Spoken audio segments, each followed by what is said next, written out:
Welcome, Cynthia. It's so great to have you this evening.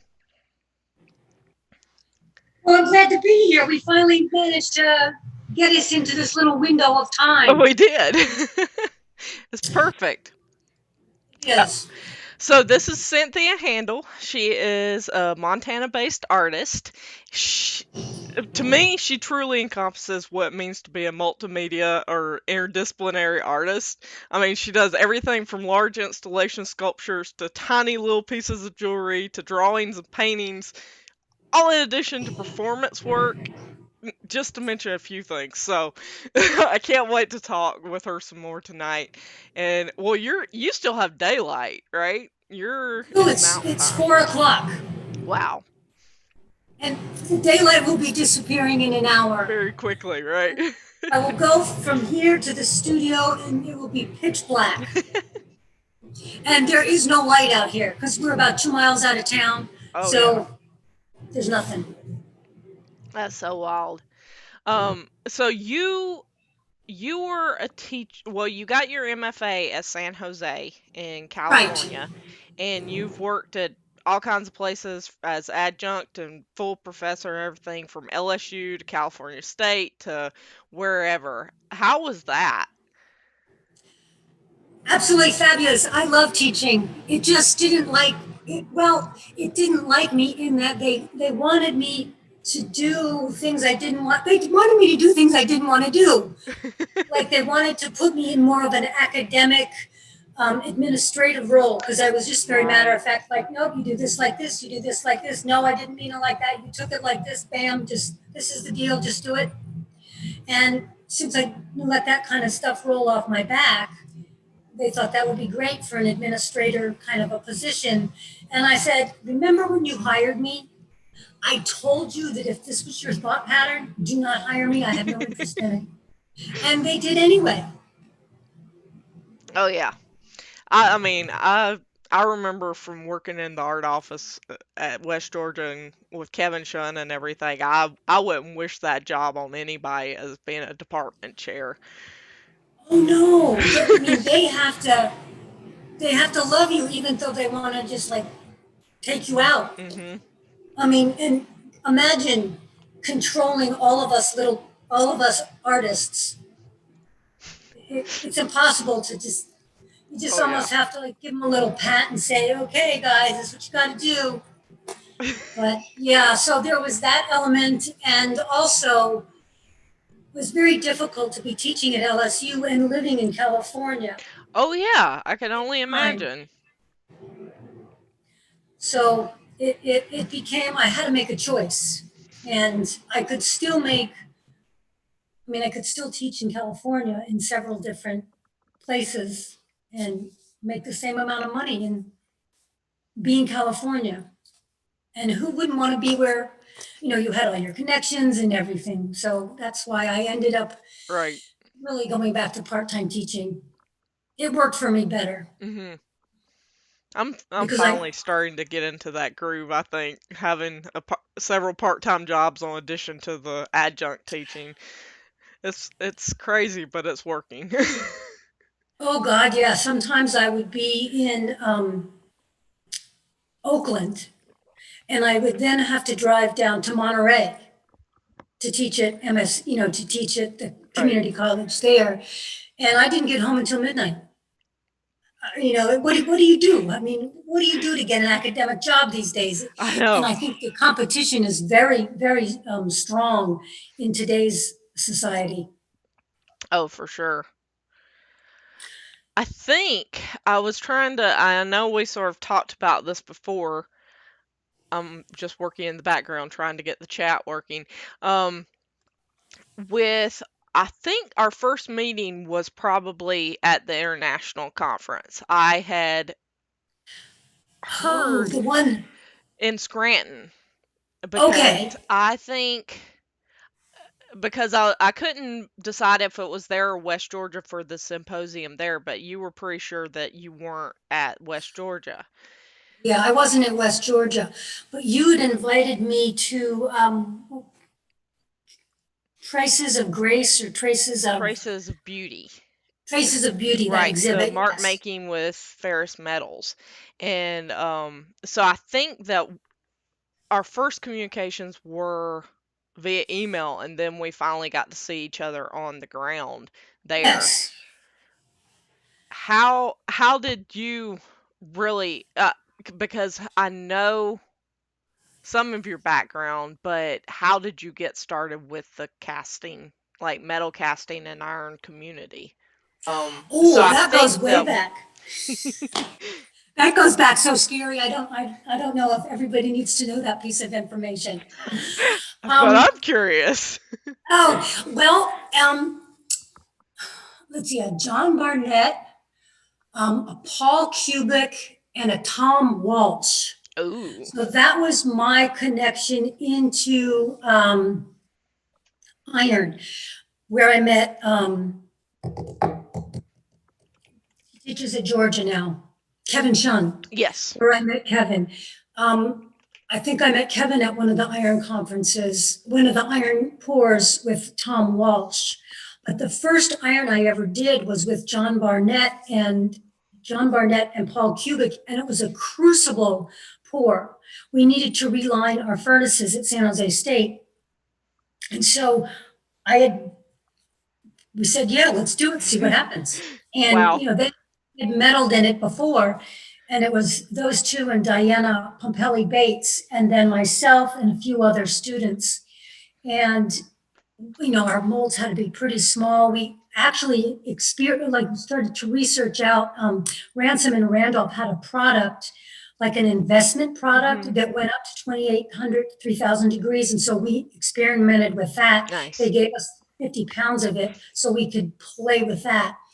And that's how I got started. But it was really freaky because when you put the shank in the furnace to pick up this cupola, I mean the crucible, it wiggled like this, and I was on the other end of it. I'm going, I think we're going to lose it. I'd never done this before, and the whole thing was just mush, Yeah, you I know, can imagine. that very brief instant until you poured it all out and then it solidified Wow. again.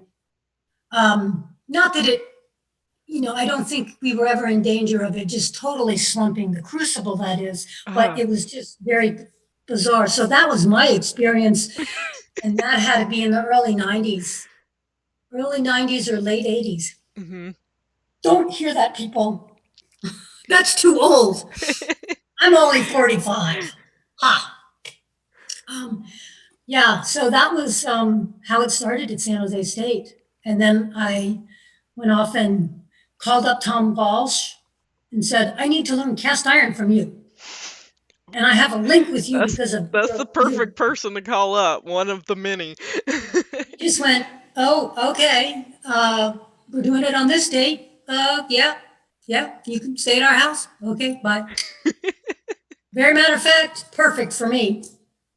And he was great. And that's where I met a whole bunch of people, Laura West years ago, and Kevin and Stephen Stanky, and all these people that are out of the blue.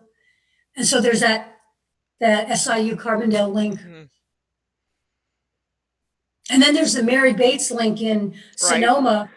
And I went up there. She had just built this cupola, and she asked me to come up and help her, you know, run it. And I was like, oh, okay, I don't know what I'm doing, but we'll figure it out. And we were on the phone with Carolyn Ottmers, Uh-huh. because Mary had built this enormous blower. I mean, it was like 3 by 4 by a foot thick, It's huge. and it was enormous. And we couldn't figure out how to not get so air in it. It was cooling everything off, and talking on the phone to Carolyn, and she's laughing, and the three of us are like, oh, let's try this. Let's try this. Oh, okay. Yeah, that works. And the metal was screaming hot. Oh, I And bet. this was her singing cupola. I've heard So, tales of that one. I keep wanting to yeah. build one that actually has organ pipes coming off the top of it, and like I open like a damper or something and it sends forth music. I don't know. Well, I think you should try that because then you could get Alan Peterson to come and play it. You Mhm. know, I've worked with him a couple different times on too on performances. He's just amazing with what he can do with music Mhm. and sounds. Oh, for sure. Cause he plays accordion and fiddle, right? Among other Mhm. things, I think. And I've been on one of his performances, but it was the pollination with the bees and everything. Okay. But you were tiny dancer or music box dancer, right? The last one with him, yes, he was Mhm. there. We were working together. At first, the whole thing started. He was going to have this music box, and I was going to be 8 feet in the air on a piece of steel. And I was like, no, and we couldn't have, any handrail because then you couldn't Right. see. And then we decided to bring me down, and he would have a separate instrument, like how a tiny music box dancer moves, which is kind of peculiar. And then Lance and Jenny decided that I would spin. Mhm. And that was crazy because I got on it having never been on the thing before. And I was like, pew! And I'm like, oh, okay, this isn't working. I can't stand up on this thing. And it was just cruising. So Lance dampered that down. So then it moved reasonable. But you couldn't get on the edges of this disc because otherwise you'd go flying. Oh So yeah.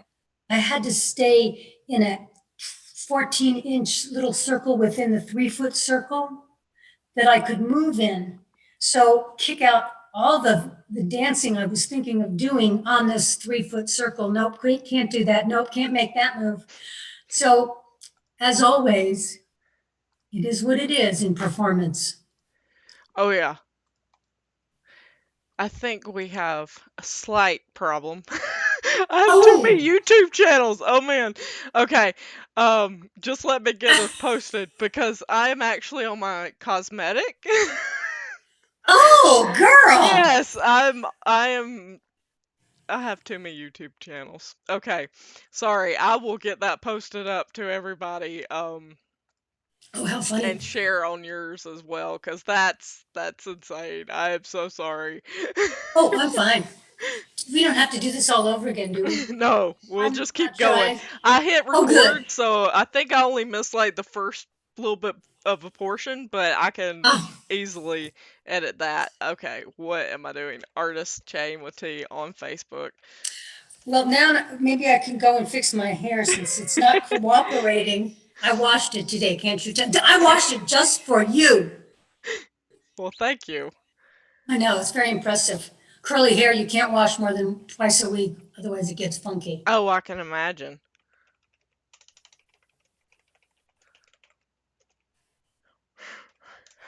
I'm awful. You just talk. Tell me a Oh, me little bit just more talk. about just the beginning of your art journey. Like what even started you in that area, and I'll get it up and Okay, running. what started me, actually, I was in grad school, and quite frankly, no, yes, no, I was an undergrad.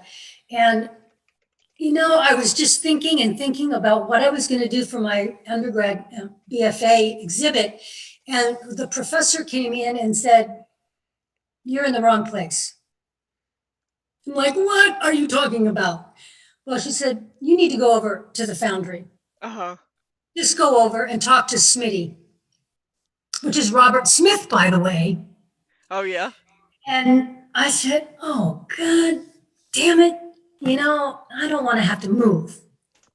But something told me to do that, and I did it. And he gave me a space over there. And then I worked with him in Battenberg. And that's where I met Paul and John Barnett. But then I had to learn all the casting.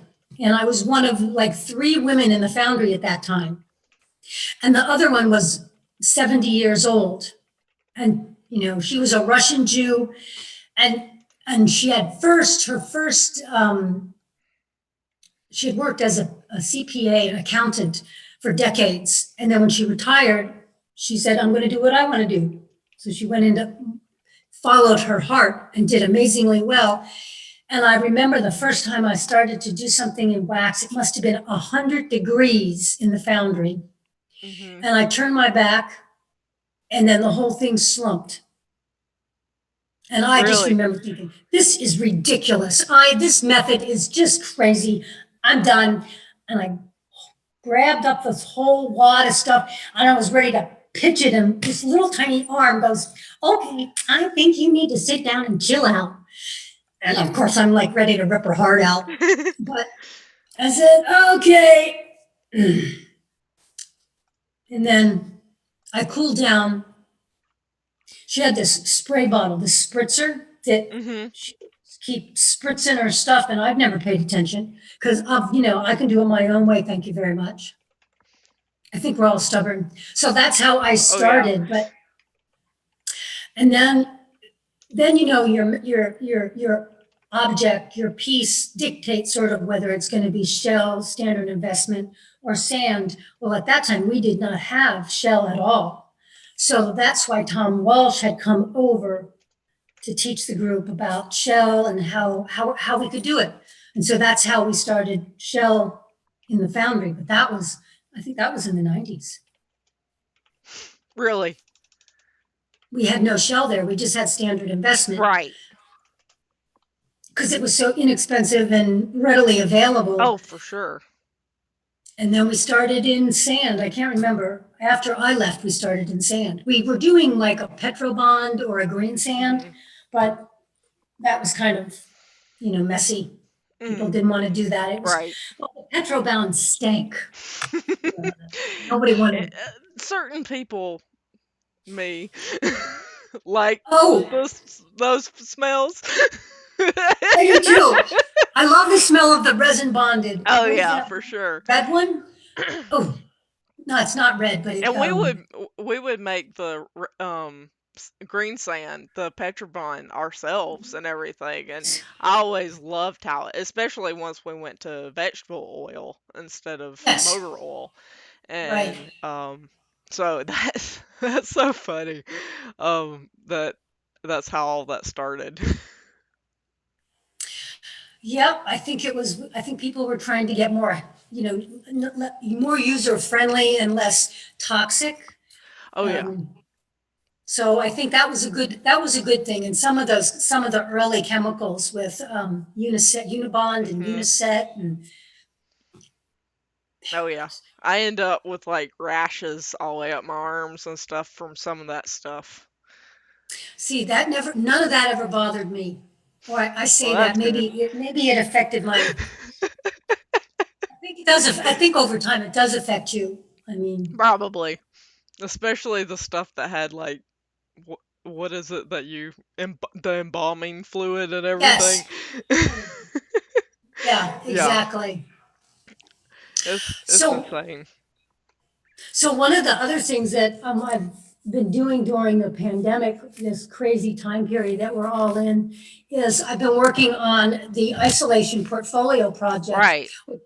which I started to talk about with Coral Lambert. We were just having a phone conversation, and I said, Coral, I think we ought, since we're doing more things like drawing and small maquettes and everything, I think I have an extra sketchbook, and I'm just going to do a drawing and send a sketchbook to you, and then you can send it to somebody else, and it could, Oh, that's move so around awesome. the world. And then, as our conversations always do, it always morphs into another dimension. And we decided to call it isolation, but I-50 portfolio project. Hmm. So we decided to invite women 50 and over. So Coral and I invited the first 50. We wrote everybody's names down. Unfortunately, half of the people we wrote down were not 50 because how do I know? Your name was on it. Oh, dozens of Yeah, people's I'm names were definitely on not it. 50 yet. No, I feel like it not most even, of the time. no, no. But I mean, we didn't know because you don't even think about it, right? Right. And so, we're calling these people up and emailing and talking to each other like, oh, well, that's not going to work. So I can't remember which one of us decided that we should give the person we invite an opportunity to invite to, give us a few more names. So the circle broadens out a little bit.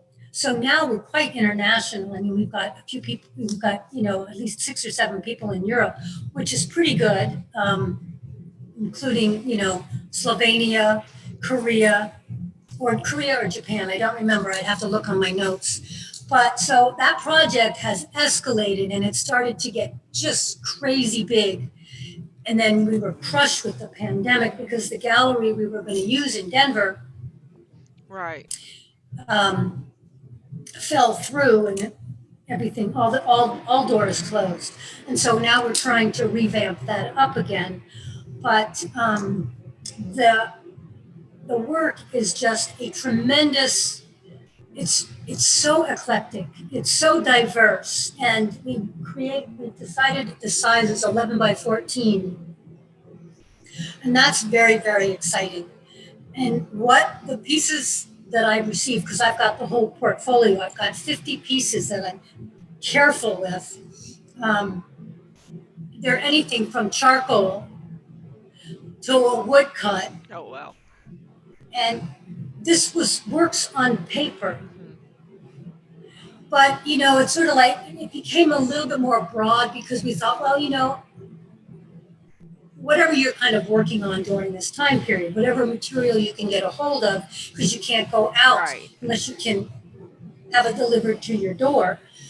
And I mean, it's an amazing collection of work. And I would really like it to go to the Women's Museum in Washington, That would be D.C. amazing. So I'm hoping to find a connection there because I think after we exhibit it in a half a dozen Hmm. places, I think it should be housed there because we've got, international artists Oh, and some of definitely. them are extremely well known. I'll look and see if I can find any because we would, you know, being so close to with Oh, being that's at right. University of Maryland, I went down there quite a bit and we have some connections. So I'll see what I can do and get you in Just, contact if I yeah, can. just throw me a name and I'll give her a call. I mean, Mhm. you have to call and find out if you Right. can. All they can do is say no, Right. but if you don't call, you don't know. Uh-huh. And I mean, I can't imagine that they wouldn't, in some form or fashion, want to be part of that because this is a huge project. And I It know is I've a only huge, seen like yours and Coral's pretty much, and like it's just amazing the content.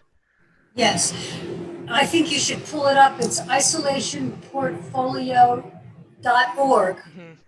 Um, uh, and it's a beautiful exhibit. I mean, it's pretty small if you do it on your phone, but once you Right. get it on a computer, it's a very well done website. Coral Lambert did it. Mhm. Coral Penelope Lambert. Okay, so it's all completely up now, the It's been up. website and It's been everything. up since the beginning of June. Okay, I'll share that in the credits and everything in the bottom. Yeah, that's and for Christmas we've had a whole grouping of people order prints, and Nice. we have the prints done in Livingston, Montana. There's a gentleman called Rob Parks from Parks Photo. That's a little plug. He is absolutely amazing. All of his work is archival, Hmm. and since he is a photographer in his own right, and he only uses the 4x5s, the prints look identical to the originals, Wonderful. and they're stunning. So I'm really pleased, and he's giving us an amazing deal, and I'm so grateful. I'm sure I'm going to owe him something. I don't know what his favorite drink is, but I'll buy it for him.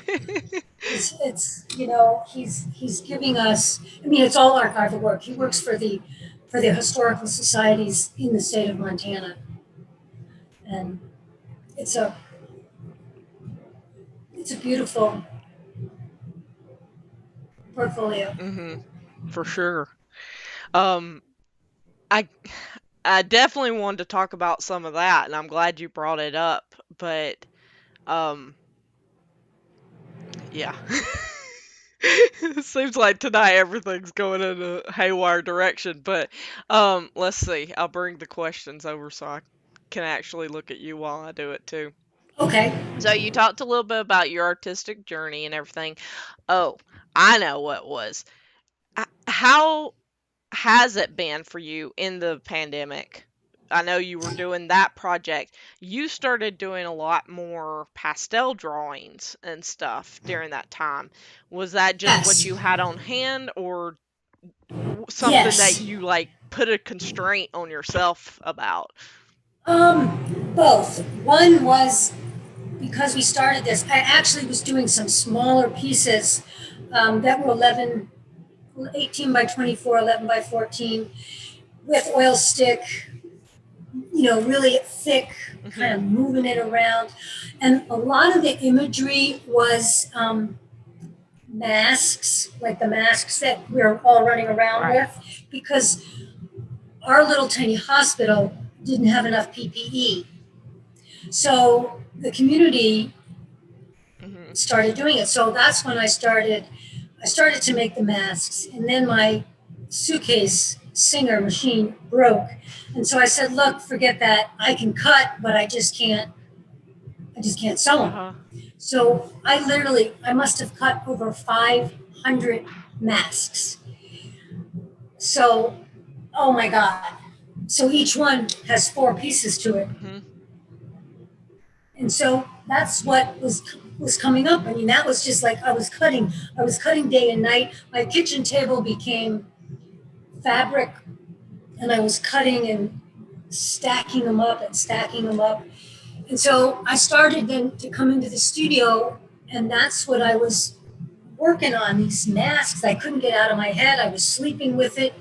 And usually that's how my work manifests itself, is mostly what I'm seeing and what I'm doing and how I'm responding. It's sort of like it starts in here and it just sort of comes out my hands. Mhm. Sometimes I'm not, quite frankly, aware of what I'm doing until I'm like, ooh, wow, I don't know what that means yet. Just keep doing it. You Right. know, don't, if I question myself too much, then you have to, I have to Yeah. stop. It It's like, oh, paralyzes me. right. And so even with the watercolors I was doing, they're just quick sketches of bodies, Mhm.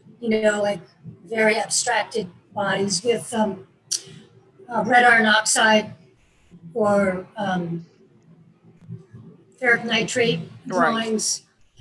Um, I think I probably posted some of them, and then it's amazing they've worked because some of it was over oil stick or around oil stick. So, um,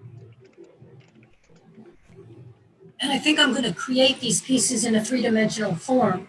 I Mhm. know I created some more in this scale. So I have something I was doing. So this is actually a piece that I did this scale. And so Really. now it's about 18 inches. So I don't, and I'm just starting it. This is just the armature. Mhm. So it'll eventually be plaster, and it may be a pattern in sand. Mhm. I'd like to do that. So I, I'll have to go to Franconia Sculpture Park or down to Sculpture Trails down Right. in Kentucky. Indiana? Indiana. Yeah, I There you think it's go. Indiana. I'll talk to Jerry those folks. Massey. And yeah, so that's what I've been working on. I have another one here in paper, just thinking. And I think I did this in small and about uh, this scale. that's awesome. And I don't know how. Actually, I have one, and I meant to bring it. And the funny part is, I can't find it. I've misplaced this stunning little piece that I just completed. Oh yeah, the one that you were. Yeah, I just completed that, and I laid it on the counter, thinking, okay, I have to show it to Lauren. Mhm. So it's going to be 3D. It's going to be about this big. Mhm. So these are the way that I think of a figure, because it's just it's just this abstracted torso Right. form. Yeah, I Um, was wondering what some of the inspiration was behind some of your shapes for sure. Um, Well, your body is a vessel, it's a container. Your house is a vessel, it's a container. And I feel that my whole life I've been contained or nurtured, being nurtured by, mentors or whatever. That's also a containment, a very special environment in which you move through space. mhm. Um, and I mean, even the iron community is that, we're positive, energetic, nurturing, helpful. I mean, that's my experience. I haven't been on the negative end of it. Um, but so these forms, I think for right now, um, I think of them as a vessel. Mhm. But that's kind of no different than some of the earlier works, the large horizontal landscapes works that are referencing the landscape, out in California where I, Right. lived for 30 some years. Because the mountain is this enormous vessel. I mean, it's just this enormous container. There's um, sinkholes in it. There's little hot spaces that you can kind of crawl into if you know where they are. You climb up the mountain in snow, and there's a little natural hot spring that's warm, and no one's around. You take your clothes off, you kind of shimmy on into it. You have to go one at a time. That's so small. But I mean, that's you're in a cauldron, Oh right? You're in yeah, a no doubt. and Montana has those too. I mean, we have natural springs around here. Um, can't go naked in them. I know that. I was arrested actually because I was naked in the water. Seriously. And it was, like freezing. My hair was super long, and we were just sitting there minding our own business about 5:30 in the evening in the sun. No, it was actually in the winter, so it was getting quite warm, quite dark. Mhm. And these rangers came down. I don't know how they found us, probably because the cars were parked way up there and you had to walk down. And they said, we need, do you know that you're not supposed to be here? It's after 5 and yada, yada, yada. And we got a ticket. And they wanted to actually have this conversation with us naked. And it was freezing. There was snow around. And I looked at that woman and I just said, I'm going to put my clothes on. I'm sorry. I'm not talking to you until I'm warm. This is crazy. They have no sense of humor either. Yeah, they rarely None.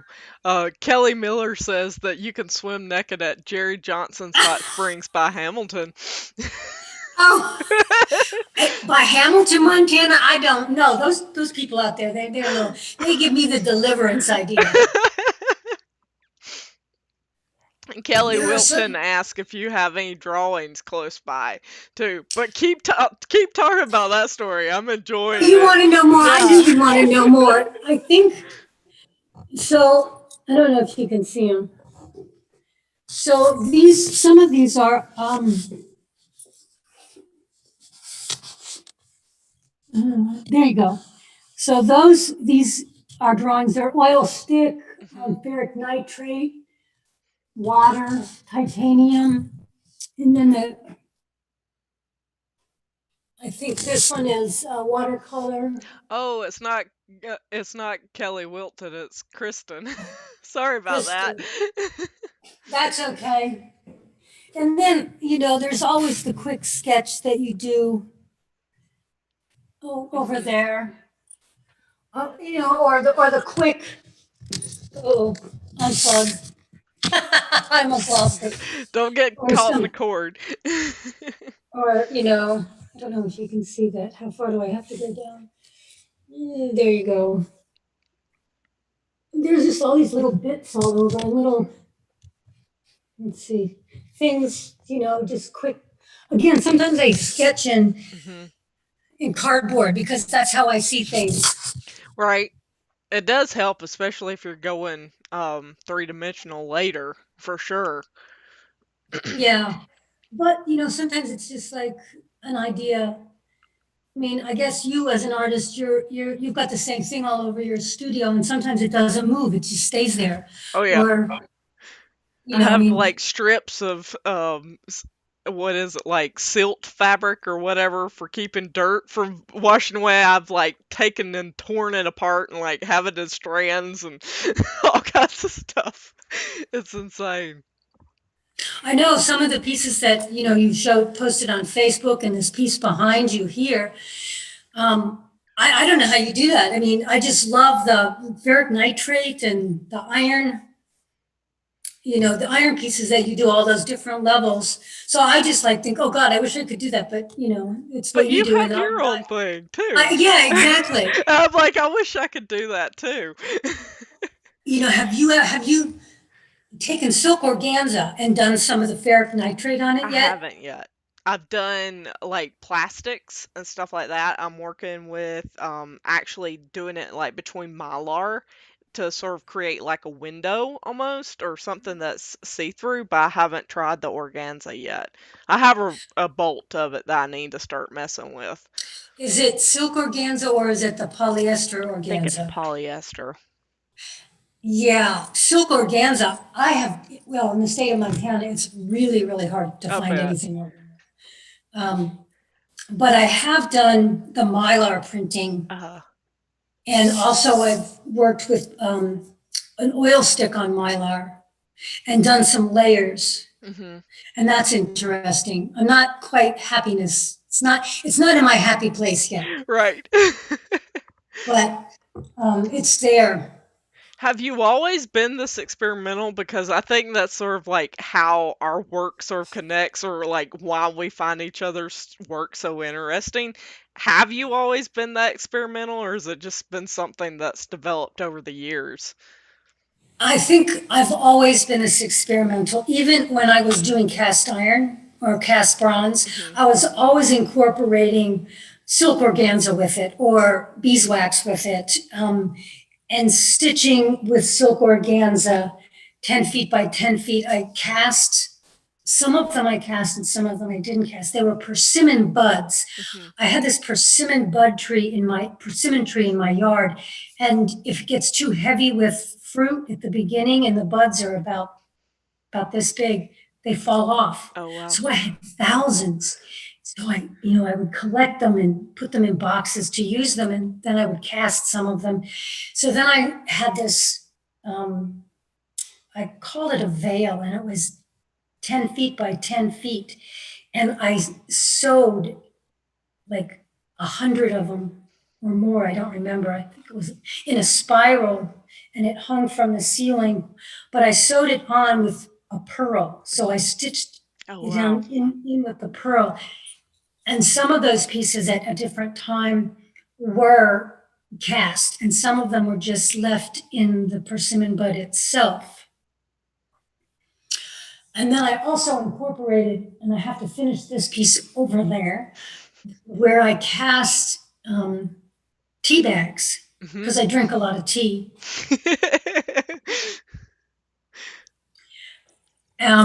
So I cast a whole sheet of tea bags. And so I want to place that on silk organza. I would love to do it with silk organza, but I've only been able to find the polyester organza anywhere in here in Montana. Right.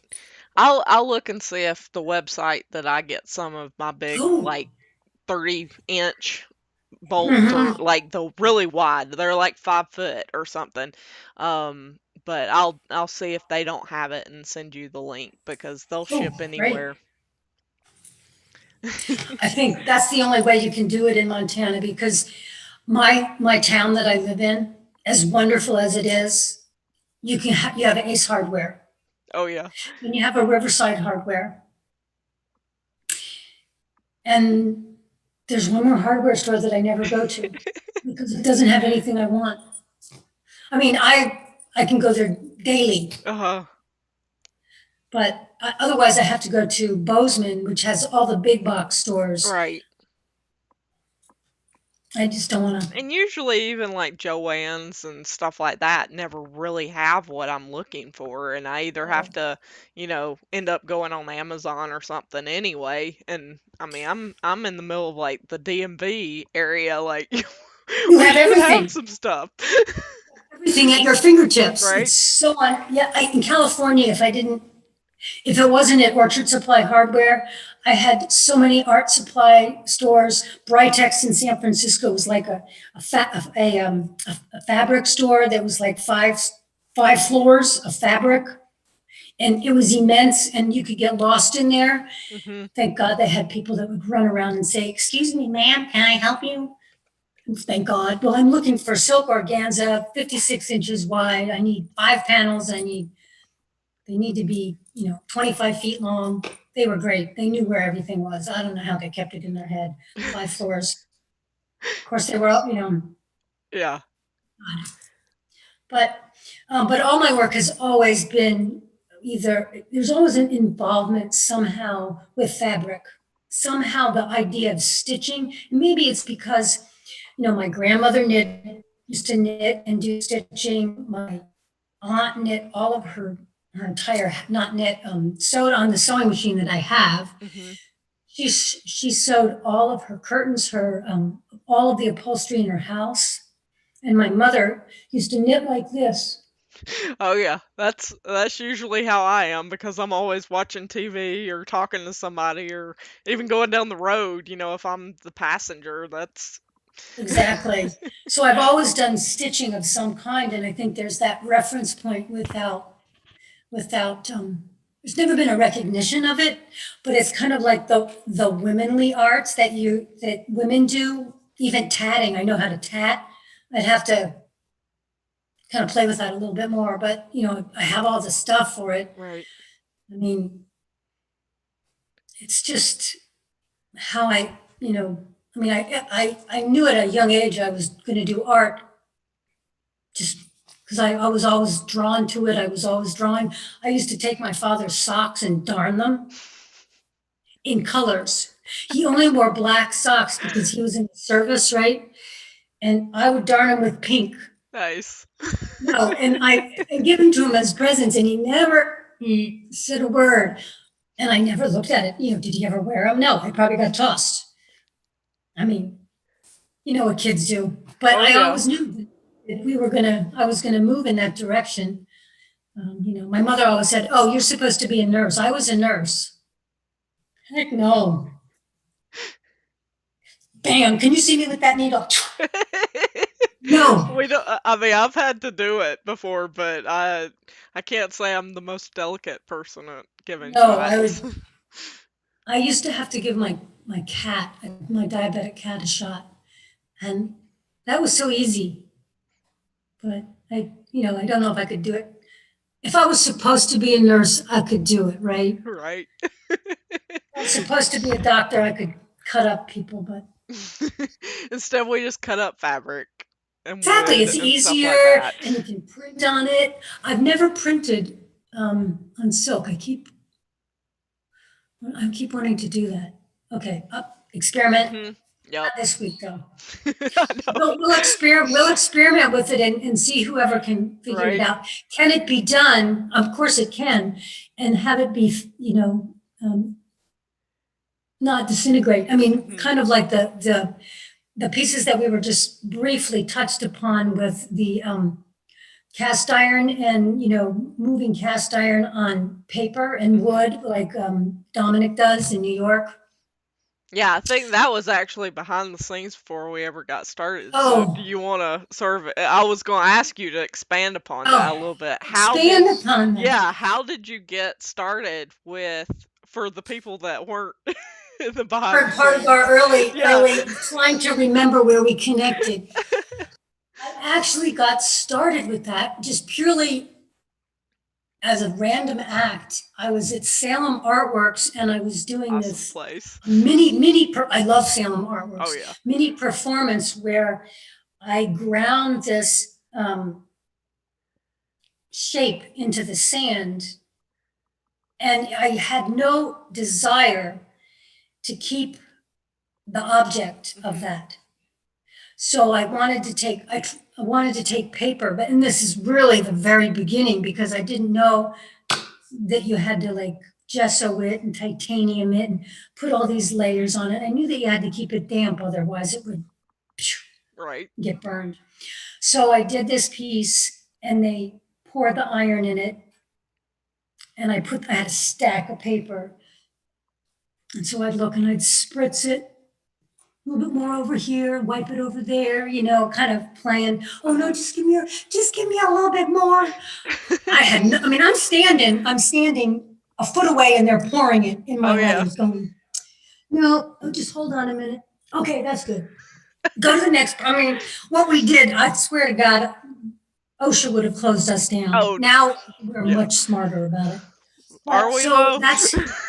no, no, we're not. So that's how I really started it. And then I started to get more intentional. I would make marks on the paper first and then decide where the line of iron was going to be, how much it was going to be. Um, and I started to develop the surface of the paper. So I would, gesso it, like 3 or 4 layers of gesso. And then that's when I talked to Dominic. Where did I talk to Dominic? It's got to be 7, 8 years ago. Okay, Dominic, if you're out there, when did I talk to you about this? And he was the one that said, Cynthia, you mix the gesso with a little titanium, or just mix the titanium and paint it on, because it's a natural inhibitor of flame. Right. So that was perfect. And then I never had a problem. That is so wild. I would just keep the paper damp. And then I found I could do anything. I mean, if you had a little ladle, or you could flick it on there. If you got, I was buying small little paper, not paper, but like compostable crucibles that were only like 3 by 5, Right. and then I could move it myself, or I would have somebody assist me so that I could kind of move, with the paintbrush. I'm going in there with the paintbrush and going, no, I want the iron over here. Like As I'm the painting. paintbrush is like No, flaming. it didn't go up in flames. I don't know why it didn't go up in flames. Probably I'm moving it too fast. Um, yeah, and one of the last times I did it, I worked on these paper performances. I was in at Iron Tribe out in New Mexico, and poor David. I mean, David Lobdell. I love him dearly. The temperature dropped, and it was Oh yeah. below zero. I mean, it was I like haven't been really, out there yet. and so we got to me, and the paper was frozen. I mean, it was frozen. You could pick it up like this. It was just a board, and the iron was doing this. It was bouncing off of it. Oh, I bet. And I'm like, what? Oh my God, I've got 5 of these laid out, and what the heck is going on? I'm thinking, did he have special iron? I'm not even thinking at the temperature, because we're so hot, we've got all these clothes Right. on, Right. and he's looking at me, and I'm looking at him, and we're just looking at each other like, there's a problem here. And we're all of us, I mean, the pouring crew is going, what the heck's going on? With all the noise, you can't hear each other. I'm like, oh, this is interesting. Just let it sit a while. You And just it gotta roll with the finally, punches. that's exactly what we did. But that had never happened to him. It's never gone that cold before. Well, they And the had other snow thing, like 3 weeks ago or something. Like it oh, was really. You've been having it what since September or something? oh, October. We have snow right now. Actually, the other day I was in here working. Tunes were on, it's 5 o'clock. I'm getting hungry, thinking, well, okay, I wonder if Raymond decided to start dinner. Closed up shop. I walked out. It's snowing, and there's inches of snow on the ground, and I'm like, where have I been? You were in the zone. Yeah, I mean, somebody I swear could die in front of me if I was in that zone. I would walk over them, not even see them. Don't you have that experience that you're Oh, just so definitely. there Yep. and you're not interested in what anybody else has to say? Oh yeah. I have a couple of nicknames based off of how I can walk through walls or, you know, like just don't get in my way. We'll be good. Yeah, exactly. Or, come on, guys, keep up with me. Can't you get this Right? going? When you're Like teaching I'm and they're 5 like, steps ahead of everybody. exactly, you've got the answers, the solutions, and like, I just left you 20 minutes ago. You guys should be halfway done by now. Uh, I don't understand why you're not done. Yep. Oh, it's getting cold in here. I turned my heater down so it wouldn't come on all the time. And, it's the first studio I've ever had that has heat. Wow. And I mean, up there you definitely have to have it. Yes, if you don't have it, I would not be working here from October to probably April. Hmm. I've got to organize the garage again because I'm slowly getting more and more equipment. Like this guy, he just gave me a bandsaw, a table saw, all kinds of like 1930s, a big Oh my metal God. milling machine and everything. That was all his grandfather's. And so like I just got the studio fixed to where I could actually function in it. And then I got all this new equipment. And I'm like, okay, I need more wheels and casters so I can manage. Yes, And then it turned off cold. I'm like, okay, I need shop lights so I can actually work at night and probably a heater. exactly. With teaching and Oh, everything else, it just hasn't happened yet. so if you need to know, there's this really good friend of mine, Jim Wilsterman, Hmm. and I'll hook you guys up on Facebook. I haven't seen him on it in a while. Maybe he's pissed off at me. He's really good. He loves old vintage equipment, Oh and he yeah. has fixed up more old table saws, drill presses, I definitely need somebody I can talk bandsaws. to about it because He I think the knows. motor on the table saw is shot. Oh, So I just need to replace that and everything. And electrical stuff I'm good at, but I I don't know don't. where to even begin. I don't do electrical. I, I literally, my mother says I stuck a fork in the electrical socket when I was really young, and I just don't touch it since then. I'm just a basket case. It's like, okay, we got wires, we got a red one and we got a white one. Hmm. Green, fix it. Hmm. I mean, For sure. and my father is totally, he can fix anything, and he's colorblind. So Oh wow. the old days, when he started when he was 17, all these the wires had numbers. So he really didn't know what color the wire was. He just knew what Oh each yeah. number meant. And so that's how come he worked on Navy ships and airplanes, stealth bombers his whole life. Wow. He's still alive. That's because his brain works. Maybe I ought to go into electricity. Yep. For sure. Well, I am so glad that everybody has found us. Oh, There's been yay. questions and Oh, everybody's dear. talking. Glenn Rogers says you rock, which you do. You totally do. Data Sculpture, thanks for tuning in again. They suggested it might be Nor'easter where you talked to Mike Dominic Oh, about that. right. And then Kristen said to look up the manual. I do actually have all the manuals. They're in mint condition and everything. So I Oh, should be able to oh, find the specs. So oh, for thanks for that. For your sure. equipment, your Hmm. old equipment. Yeah. Oh, some of those old pieces of equipment that are aluminum castings, that are on the flywheel is in the Hmm. aluminum. I actually gave one to a friend because I just said, you know what? I'm not a woodworker. I'm never going to use this. You just take it. Right. I can't And build a box if it's not a flask for a mold. You don't like. I've always wanted to do like dovetails and stuff like that. Mm-mm. No, too but particular. as long as it like sort of works. I, I'm very good at crate making. Hmm. I can make a crate. I can even make a table for a sculpture, Yes. but I can't make a table to eat on. Right. Or a Of course I box could, or but drawer or if you no, it want your just table served leaning slightly sideways, that's usually how it would end up with me. But if you're doing a steel table or a wooden table for a Right. piece of sculpture, it would be perfect. Yes, of You course. would take the time to do it. Wood just doesn't work that way. That's the same thing with sewing. Hmm. I cannot sew from a pattern. I'm pretty good at that. I can make my own pattern up. Like when for these performances, Uh, I made the dresses, did you I made really?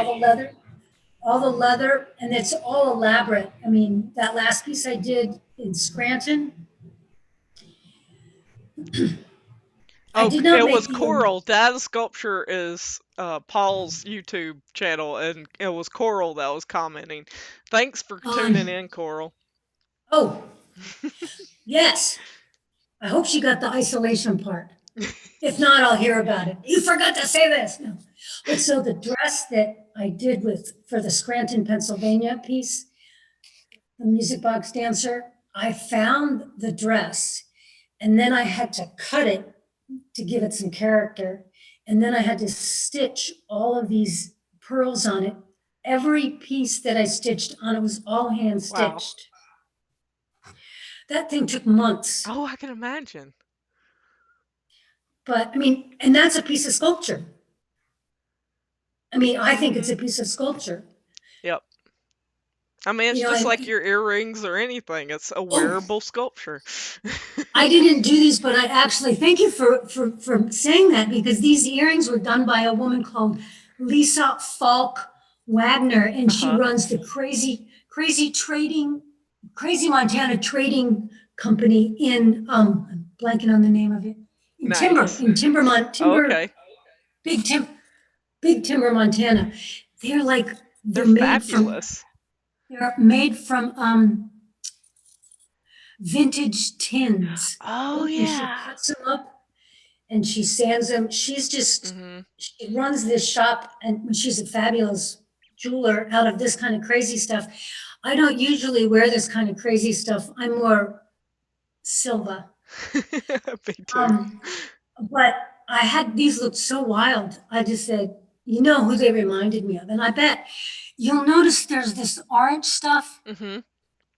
I think there's a woman who just tuned in. Her name is Coral. I think she's going to eventually inherit these because, oh, maybe it's in here. No, because they look like her Hmm. to me. He wears all these crazy pieces.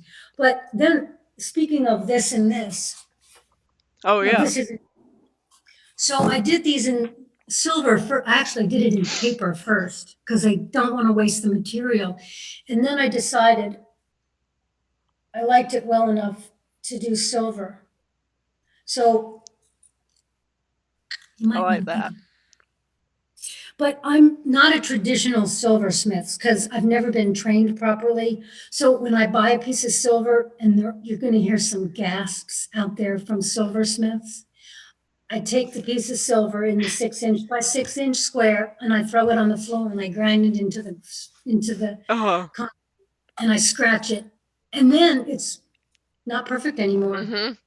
I tend to do that with my plates, like my zinc and copper plates too, or even for dry point with plexiglass. I'll do stuff like that too. I like the roughed up look. Yeah, it's sort of, well, it's more of my personality, I guess, to be able to.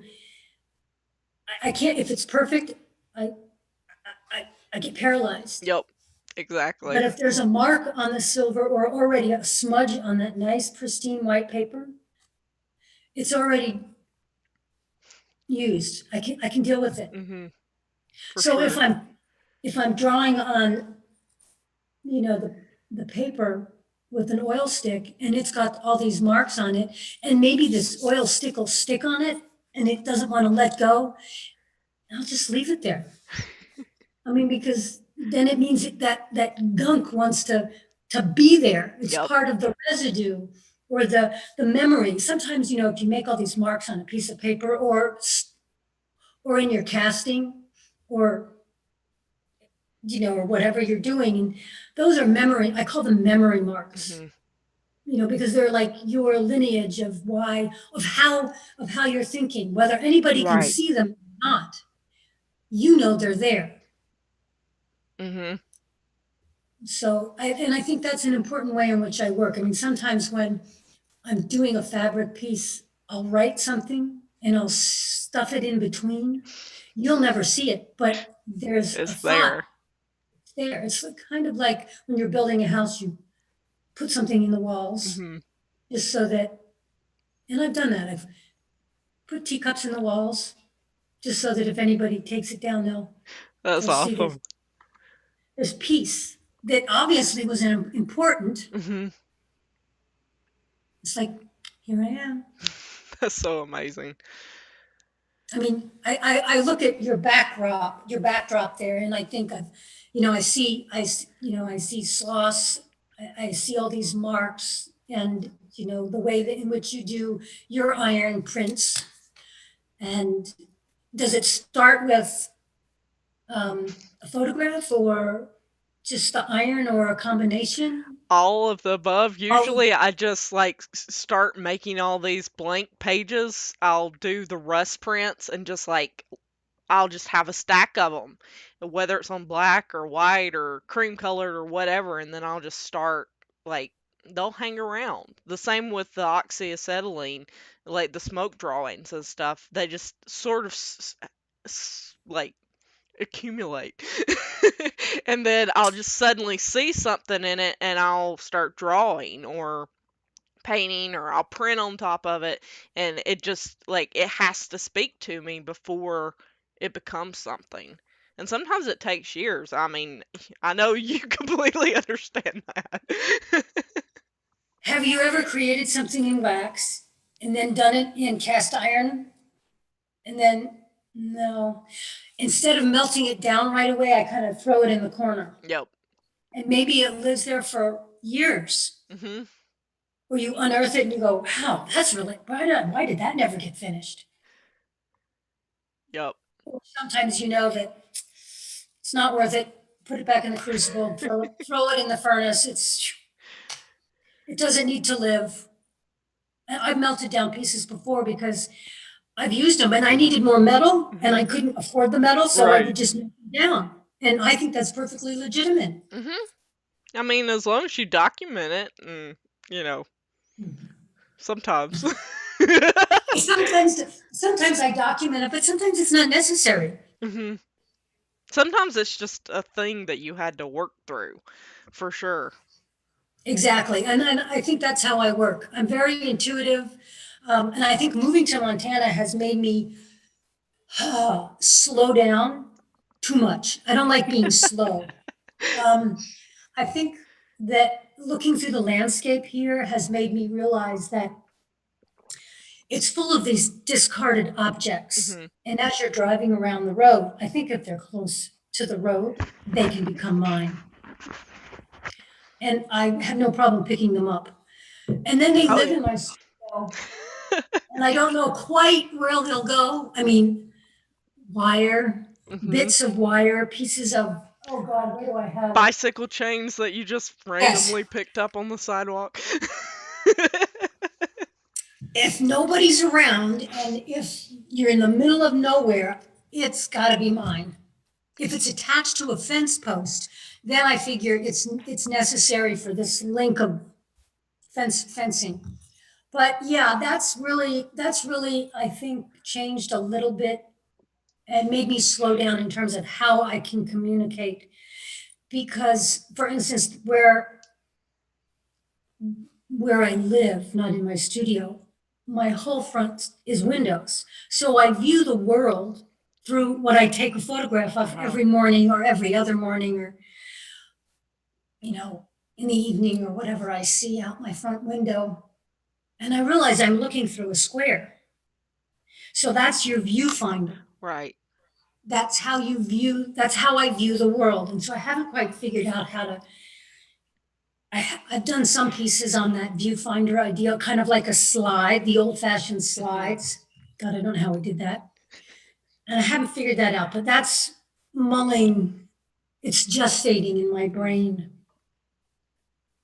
But that's why I say I'm intuitive. I just am really slow to process things, Hmm. but it's back there in the shelves.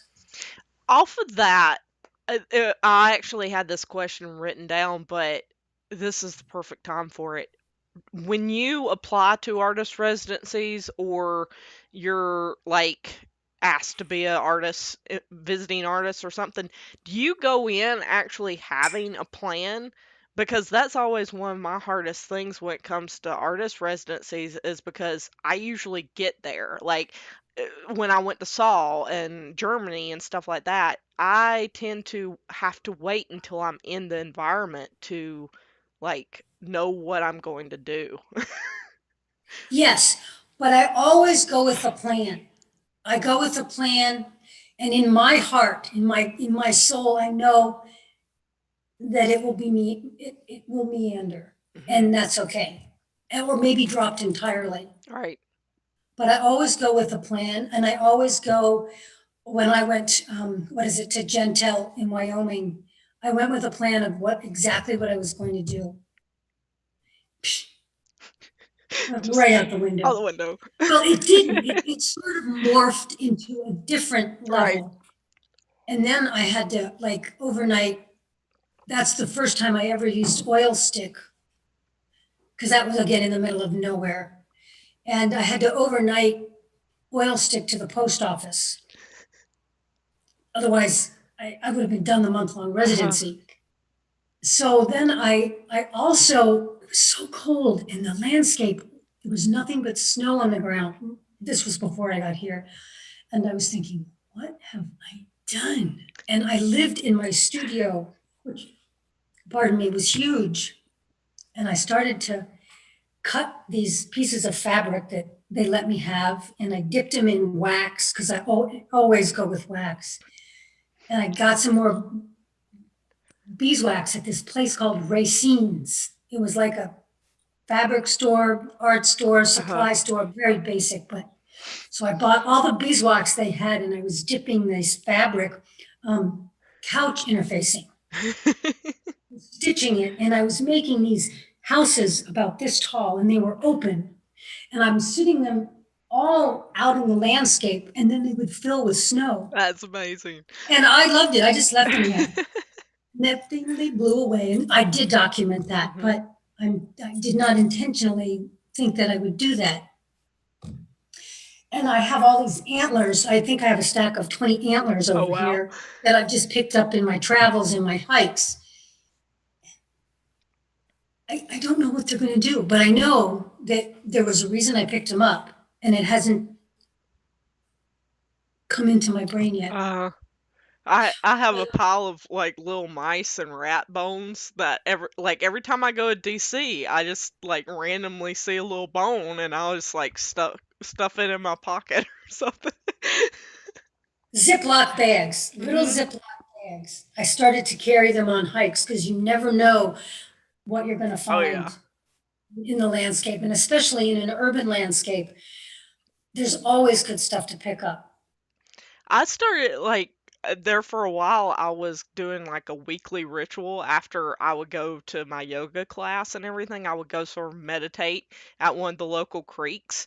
And there's so much like you wouldn't think about a creek or a river having glass, like sea glass, but it's river glass and it's exactly the same thing. So every time I'd end up leaving with like a cup full, like I'd go get coffee, I'd drink the coffee, and then it would be full of all this different colored glass and ceramics and everything. And I hate that I don't live at that same location anymore. That's the only thing about being like 60 miles out of DC now is I can't go to Sligo Creek all the time. Where are you? You, Frederick. oh, Frederick. Hmm. You'll find a place. Oh, Frederick, Maryland. Yes. You'll find a place. You just haven't found that spot yet. Right. There, I found other spots, just not the same spot. So, Maybe you're in these other spots for your reason and you don't know it yet. yep. I find a lot of in Montana, everything's all about the Montana agate. Oh yeah. I've never seen an agate. Well, walking from my house to the greenhouse to the garden to the studio, My driveway is full of agates. They're Oh, beautiful. I mean, I must have like 20 of them in a bowl. oh, no doubt. I don't know what I'm going to do with them. And I found a chunk on the river the other day. Well, not the other day, we were kayaking, and a friend of mine wanted to bring back a special rock for somebody in California. And so I looked down and I was like, oh, what's that? Oh, that's pretty cool. Picked it up, and it's this big. Oh, wow. It's an agate. Jeez. Well, I'm generous of me. I said, hey Eric, you want this agate? And he just said, no, that's too big. I'm not gonna drive that home. I was like, "Oh, okay. I Put put it in, bigger in my luggage.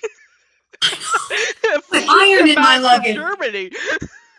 Iron in your luggage. Yep. Wrap up in all your clothes, stuff Stuff it it in down your there. boots.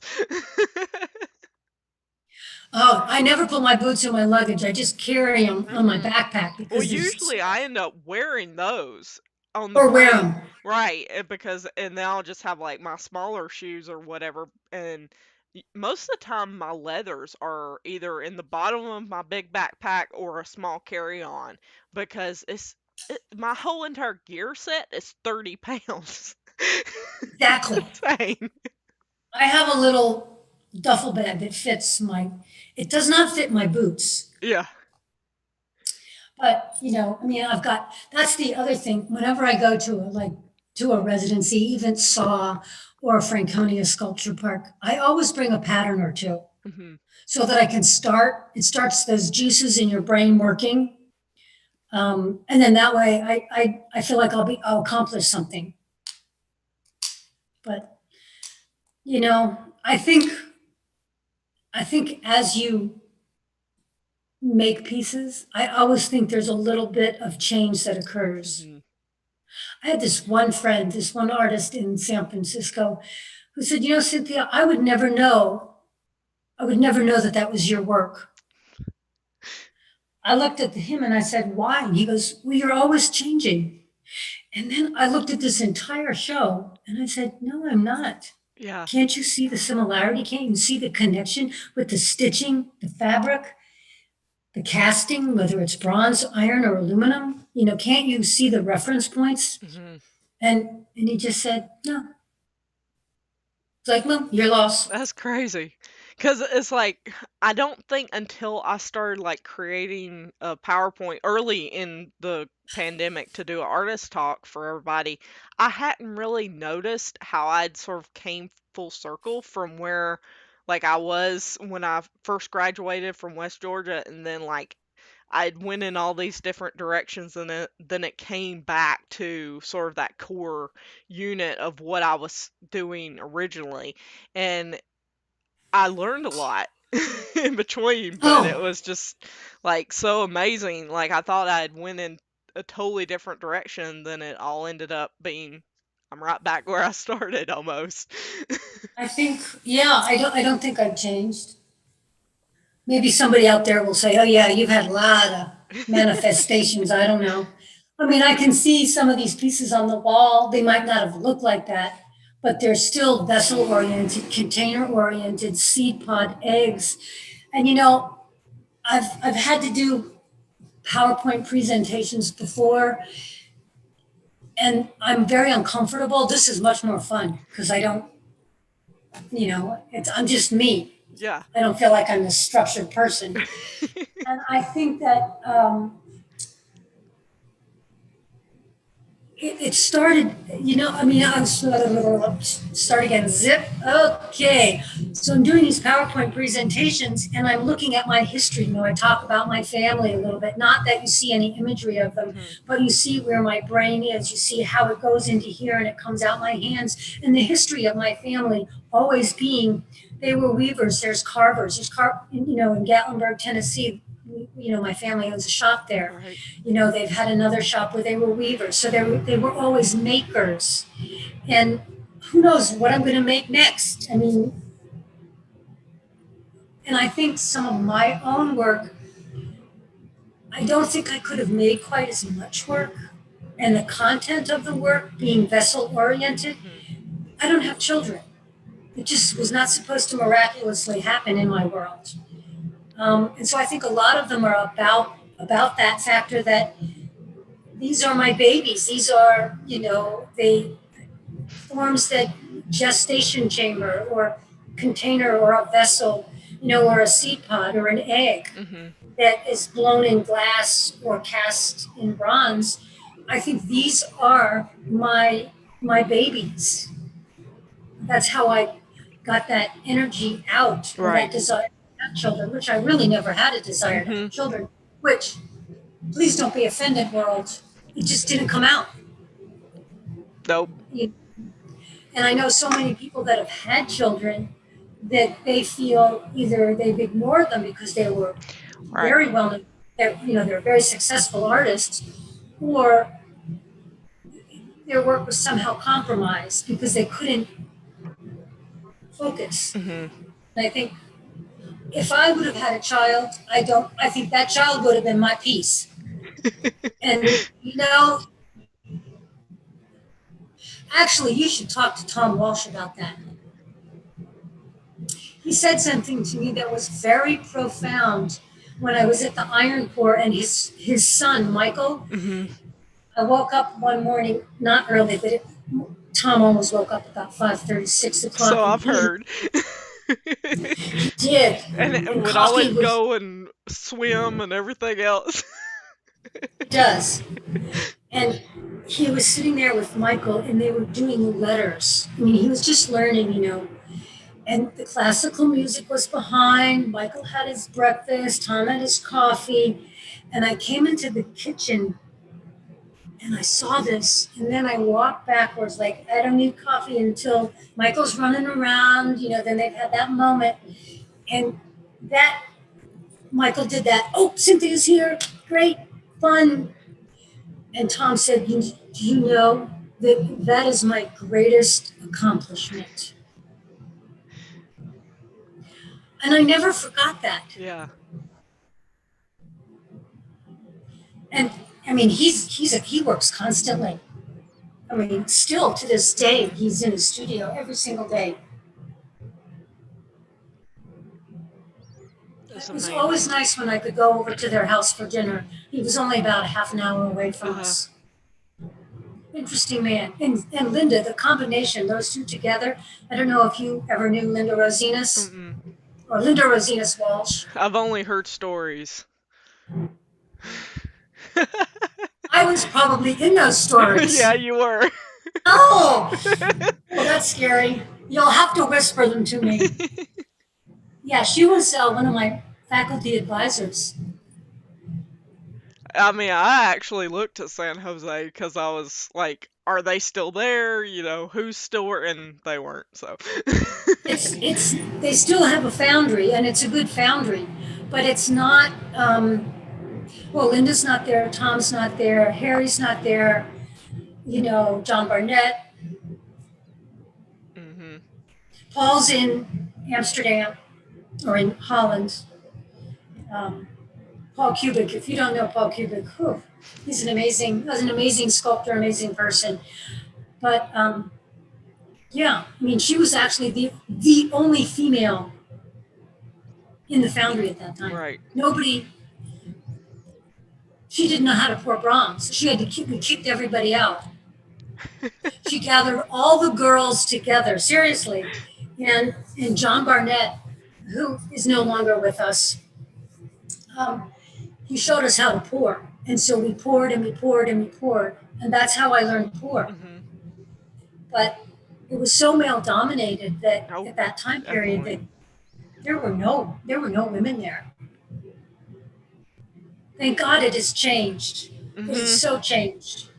And it's almost changed for the reverse. You almost have more women now in the foundry arts, Yep. which I think is perfect. I mean, so many female role models: Mary, Rian, Tansy, Coral, you, Well, thank you. Katie.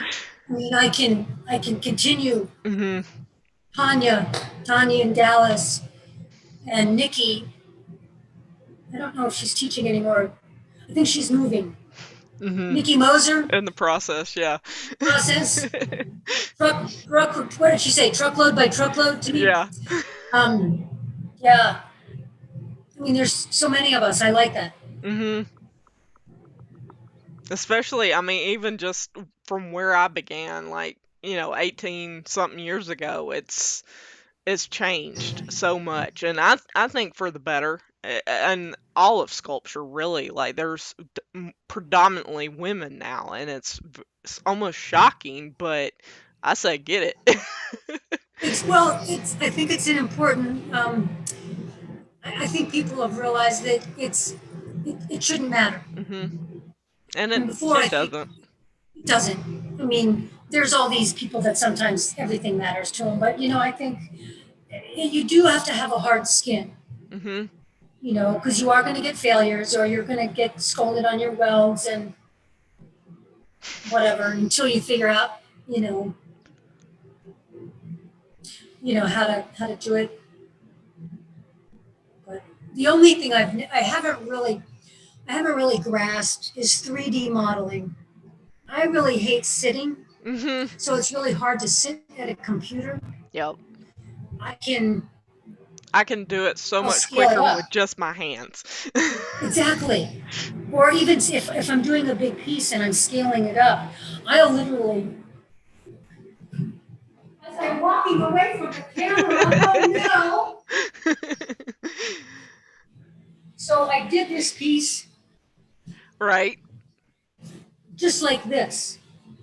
And then I scanned it in. Now that I can do, I can scan it into Mhm. the computer and then put it into Adobe Illustrator and do a PDF, not a PDF, whatever that file is that makes it 3D, and then you Right. can send it to the printer. And this was the second piece I ever had cut. No, the third Oh piece. yeah. Um, and now it's in Cloverdale, California. Oh yeah, You 'cause you know, were part of the same show with Foon Sham, and I think I think I saw the pictures with that, but maybe not. Maybe not. oh, I don't know. But you should go to Sculpture Trails, Cloverdale, California, Okay. and there's a video actually of me unloading the truck. Them Nice. them unloading the truck. I got everything because I think they just like the piece. Uh, they're very fussy. They wouldn't let you get. They didn't like it. I was too close to the guy controlling the forklift. Right. There's another gentleman. They did not like that, and I was like, I've been doing this for It's 40 sort of my years. piece too. Yeah, I know what's going on here. And I know how to get it out of my truck and I know how to get it out of my truck. I mean, I want the forklift, but if I hold it, I know it won't bang my truck Right. up. Exactly. It's not my truck anyway. So I'm really protective of it. Um, but finally, the organizer of the whole show, she said, Cynthia, I need you to step away. And I said, step away, why? And she said, they know what they're doing. Like, I don't. I didn't say anything. I just, oh, okay. But it was just such an odd thing. Yeah. But for safety reasons, also because we installed it during the pandemic. Right. So that was interesting.